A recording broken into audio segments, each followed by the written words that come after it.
जय श्री कृष्णा।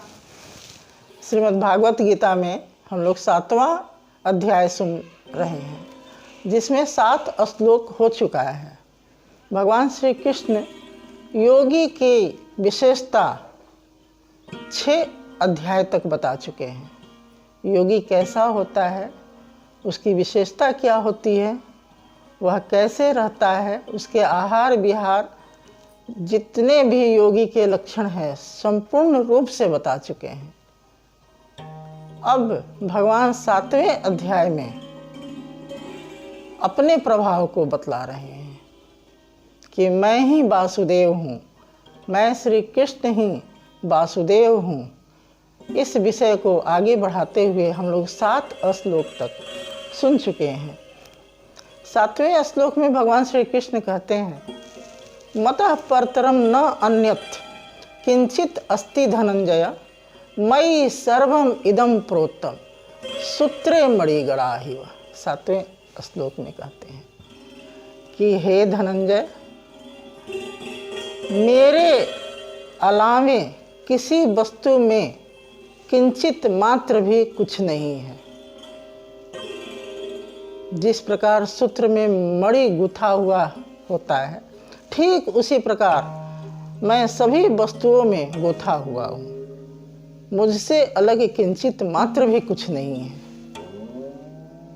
भगवान अपने प्रबल प्रभाव को 4 श्लोक में बतला रहे हैं, जिसे हम आगे 8वें श्लोक से सुनेंगे। भगवान श्री कृष्ण कहते हैं 8वें श्लोक में, रसः अहम अप्सु कौन्तेय प्रभा अस्मि शशि सूर्ययो प्रणवः सर्ववेदेषु शब्द खे परुषम नृषु। भगवान श्री कृष्ण कहते हैं, हे अर्जुन, जल में मैं रस हूँ। जल का विषय रस होता है, वह रस मैं हूँ। और सूर्य और चंद्रमा का प्रकाश मैं हूँ। प्रभा अस्मि शशि सूर्य, सूर्य और चंद्रमा का प्रकाश मैं हूँ। और प्रणव यानी संपूर्ण वेदों में ओंकार मैं ही हूँ। और आकाश में, आकाश का जो विषय होता है शब्द, वो मैं ही हूँ। और पुरुषों का पुरुषत्व मैं हूँ। भगवान श्री कृष्ण अपना प्रभाव बतलाने लगे हैं कि मैं क्या हूँ, मैं वासुदेव, मेरा प्रभाव क्या है। क्योंकि हम लोग पीछे सुन चुके हैं कि अष्टधा मूल प्रकृति जड़ है। भूमि, जल, अग्नि, वायु, आकाश, मन, बुद्धि, अहंकार, और चेतन स्वरूप परमात्मा है। परा जिसे कहते हैं परा प्रकृति। जड़ के साथ चेतन का संयोग होता है, तभी वह कार्य करता है। यहाँ कहते हैं कि मैं हूँ। अगले श्लोक में कहते हैं, पुण्यम गंधम, कहते हैं पुण्यम गंधम पृथ्व्याम च तेजः अस्मि विभावसः जीवनम सर्वभूतेषु तपः च अस्मि तपस्विषु। कहते हैं पृथ्वी का जो विषय होता है, पवित्र गंध, वह मैं हूँ। अग्नि का तेज मैं हूँ। और सब पूर्ण भूत प्राणियों का जीवन मैं हूँ। और तपस्वियों का तप मैं हूँ। अगले श्लोक में कहते हैं, बीजम सर्वभूतानां विद्धि माम सनातनम विद्धि पार्थ सनातनम बुद्धि बुद्धि मताम अस्मि तेजः तेजस्विनाम अहम। यहाँ कहते हैं बीजम सर्वभूतानां, कहते हैं कि मैं ही सनातन कारण सब भूत प्राणियों का हूँ, अर्थात बीज कारण हूँ। हे पार्थ, मैं संपूर्ण भूत प्राणियों का बीज कारण हूँ, मैं ही सनातन हूँ, मैं सनातन हूँ। जो आत्मिक को, परमात्मा को जान लेता है वह सनातन है। बार बार पीछे हम लोग सुन चुके हैं इस विषय पे कि सनातन क्या है। सनातन धर्म, सनातन धार्मिक प्रवृत्ति के जो होते हैं, जो भगवान के कहे गए निर्देशों का पालन करते हैं, वह चाहे किसी भी जाति धर्म के हों, वह सनातन धर्मी है। यहाँ कहते हैं बीजम सर्वभूतानाम, कहते हैं बीजम सर्वभूतानाम विद्धि पार्थ सनातनम। मुझे जान हे पार्थ, मुझे जान, मैं ही सनातन कारण हूँ, मैं ही बीज हूँ और बुद्धिमानों का बुद्धि हूँ और तेजस्वी का मैं ही तेज हूँ। यहाँ कहते हैं भगवान श्री कृष्ण, जो बुद्धिमान होते हैं, जो अपने बुद्धि का सनातन धर्म को जानने के लिए लगाते हैं, उसकी बुद्धि मैं हूँ। बलम बलवता चाहम काम राग विवर्जितम, धर्म विरुद्ध भूतेषु काम अस्मि भरत सर्वा। कहते हैं हे भरत श्रेष्ठ अर्जुन, मैं काम और राग से रहित बल हूँ। जो परमात्मा को प्राप्त करने के लिए कामना करता है, वह कामना मैं हूँ, मैं ही प्रेरित करता हूँ। जो चाहता है कि मैं परमात्मा को प्राप्त करूँ, मैं तत्व को जानूँ, वह कामना मैं उत्पन्न करता हूँ। वह बल मैं हूँ, वह सामर्थ्य मैं हूँ। अगले श्लोक में कहते हैं ये चैव सात्विका भावा राजसा तमसा चै। कहते हैं ये जो मतः एव एतितान विद्धि न तु अहं तेषु ते मयि।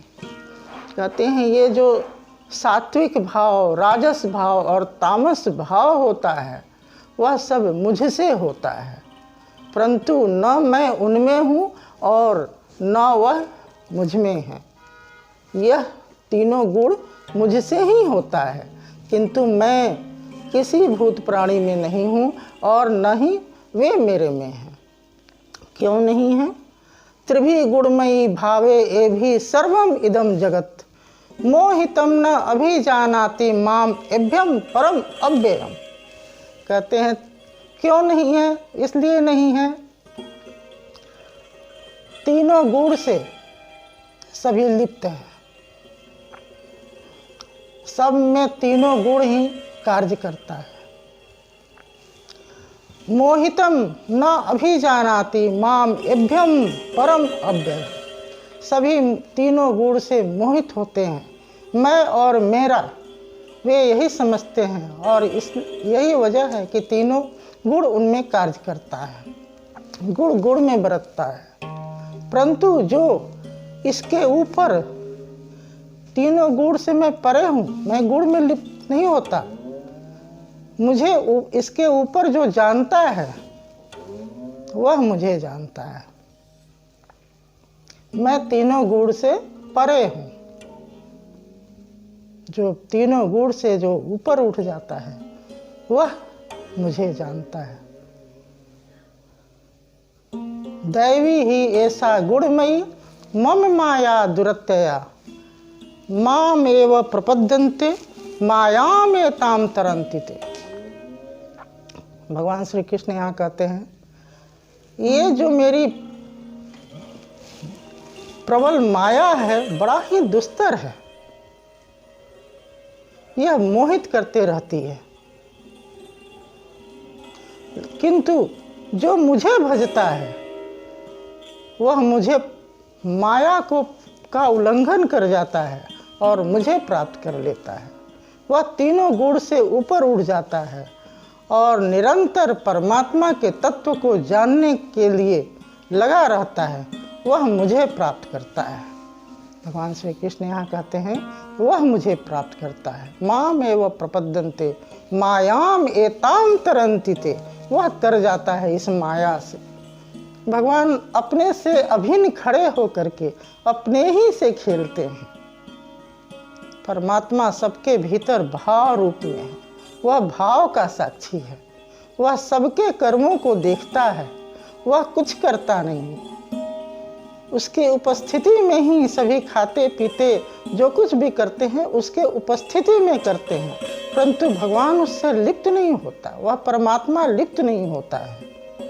वह उसके लिए करता है जो इन तीनों गुणों से ऊपर उठ जाता है और जान जाता है कि परमात्मा लिप्त नहीं होता है, तो वह भी यह सांसारिक भोगों को सब कार्यों को करते हुए भी वह भी लिप्त नहीं होता है। महापुरुष लिप्त नहीं होते हैं, जो ज्ञानी होते हैं वह लिप्त नहीं होते हैं, जो शास्त्र के ज्ञाता होते हैं वह लिप्त नहीं होते हैं, वह माया से ऊपर उठ जाते हैं और उस परमात्मा को प्राप्त करने के लिए तत्परता से लगन के साथ लग जाते हैं और वो परमात्मा उन्हें प्राप्त हो जाता है। दूसरे अध्याय में ही हम लोग सुने हैं कि बीज भर डाल दे, मैं संभाल लूँगा। भगवान श्री कृष्ण कहते हैं उन्हीं की माया है, ये प्रबल जो माया है ये भगवान श्री कृष्ण कहते हैं मेरी ही माया है, लेकिन बड़ा ही दुस्तर है, बड़ा ही प्रबल है, इसे पार पाना आसान नहीं है, किंतु जो अभ्यास करता है उसमें वैराग आ ही जाता है और वैराग्य और अभ्यास के बल से वह परमात्मा को जरूर प्राप्त कर लेता है, क्योंकि भीतर ही बैठा है, उसे प्राप्त किया जा सकता है। हरि ओम तत्सत, हरि ओम तत्सत, हरि ओम तत्सत।